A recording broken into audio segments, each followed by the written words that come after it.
Hey review family, keep it high, keep it tight. My name is Jay Morris, reviewing music for the love of music, and welcome back to the Metal Tempest. And in this video, I'm going to be covering the new Alters record entitled Ascetic Reflection. So these guys are an Australian death metal band that are currently signed to a very prolific and well-rounded extreme metal label, Everlasting Spew Records. For anyone familiar with that label will know that they sign everything from gritty death metal to funeral doom metal to grindcore and everything in between, and are pretty much just a very reliable source of some great tunes. These guys were a band I wasn't familiar with prior to the release of this record. They released some splits and a demo, and then they released their first full-length record back in 2013, but then went defunct, went on hiatus. Only in 2021 has Alters come back as a band, and now they are releasing their sophomore record. I wanted to put this on your guys' radar because I know for a fact that a lot of you that watch this channel really do dig this type of music when I've covered it in the past, and the comparisons that can be made would be like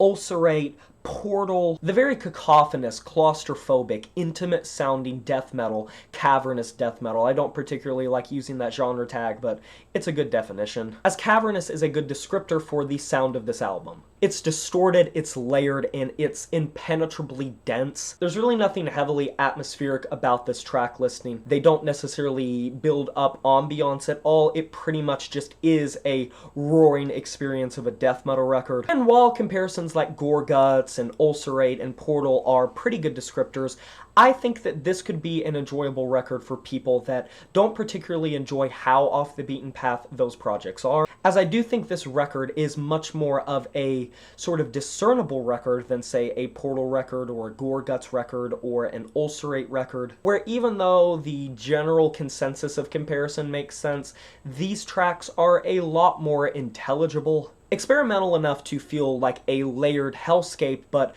understandable enough to be appreciated as just a standard death metal record.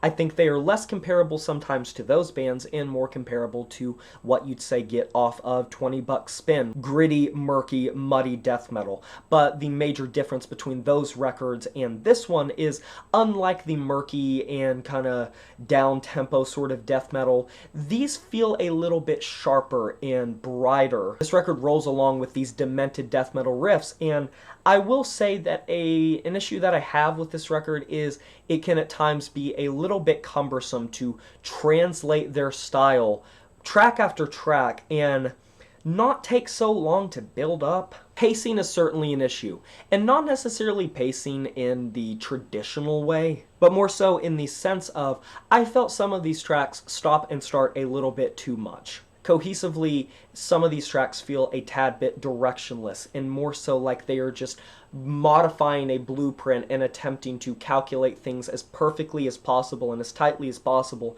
without much thought of how to differentiate the tracks, because just point blank, a lot of this track listing does feel like a weird bastardization or like some sort of amalgamation of like an Ulcerate record and a Tomb Mold record. And while those two worlds colliding on paper feel like they could be awesome and be intriguing, I think more often than not this record does sort of just trudge its wheels in the water a tad. Still though, for fans of very cavernous death metal, this may be something that you would really enjoy, and for people that don't particularly enjoy very experimental avant-garde death metal but like the general feel of it, this could be a good place to start, as I think it is better produced and it is more tangible than some of those very experimental death metal records. The percussive work's very hard-hitting, and most of the riffs, even though they are kind of just playing a little bit too close to the sun when it comes to familiarity, it still is a very well produced record, and it doesn't sound bad by any stretch of the imagination. And if the band stays together in the future, I would be very curious to see how they build on it next. But just overall for me, I'm going to be giving this album a 6 out of 10, and that is a wrap. Have you heard this new Alters record, Ascetic Reflection? If you have, let me know in the comment section below what you thought about it. I would love to discuss this record with you. Be sure to like this video if you enjoyed it. Subscribe to join the review family today, and smash that notification bell to be notified of my future uploads. You know who it is. My name is Jay Morris, the Review Guy, and I'm signing off saying farewell.